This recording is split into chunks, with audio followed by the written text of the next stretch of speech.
Allora, siamo qui con il professor Marc Auger che tiene una conferenza dal titolo Verità, menzogne e finzione.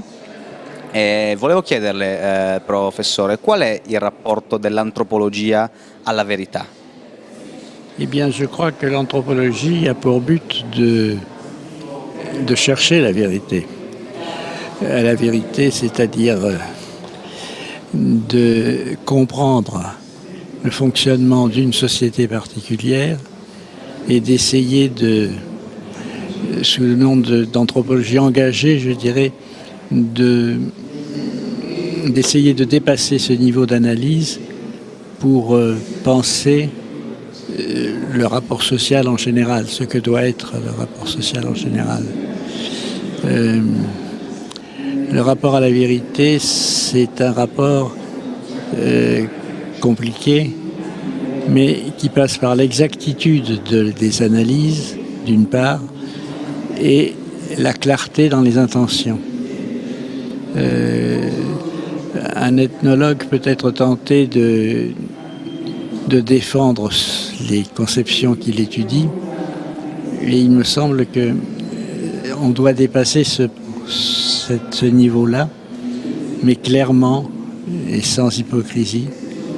Il y a des cultures qui ne sont pas sur tous les points respectables ou enviables. Et je crois que le devoir de l'anthropologue est de comprendre le fonctionnement des cultures et d'essayer, comme anthropologue, d'imaginer une conception plus large des choses. Grazie mille. E invece qual è la relazione fra la verità, la menzogna e la finzione dall'altra parte? Eh bien, c'est une relation un peu difficile. La notion de mensonge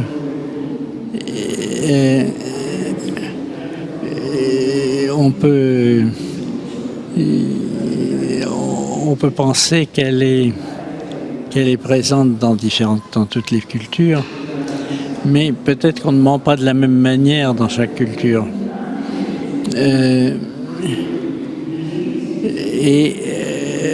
C'est pourquoi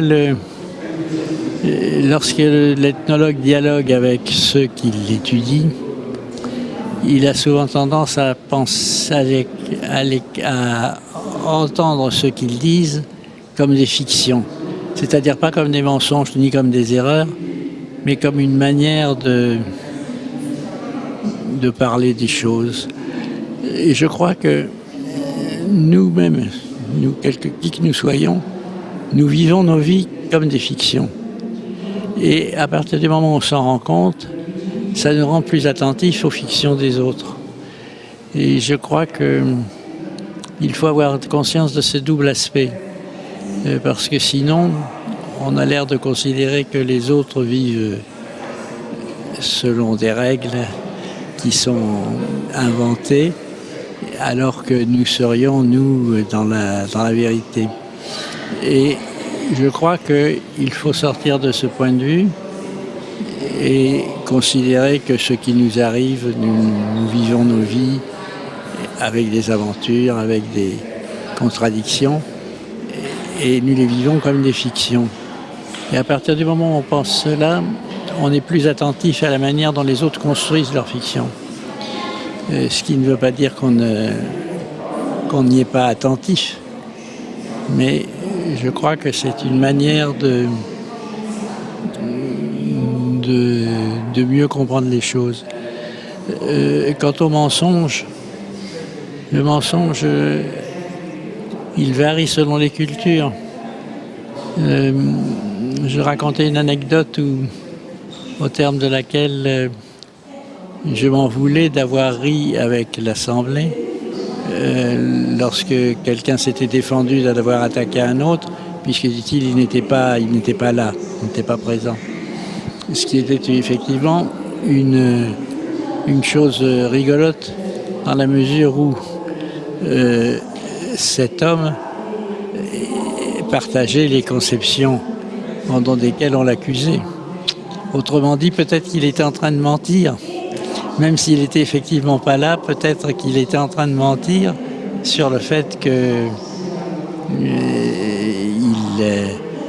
il détestait celui qu'il était accusé d'avoir tué, et qu'il n'avait pas tué, bien sûr. Mais alors, c'est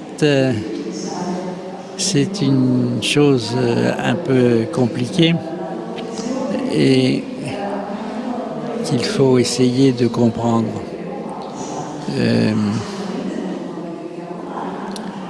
Entre les fictions et le mensonge, il y a chaque régime de fiction a ses régimes de mensonge en quelque sorte.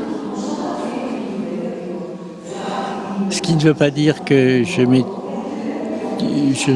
dis pas cela dans une perspective relativiste. Au contraire, je pense que on doit pouvoir imaginer une culture humaine générale, transculturelle, qui, à terme, représentera un progrès, les individus se libérant de l'enfermement culturel précis. Grazie mille, professor Marc Auger.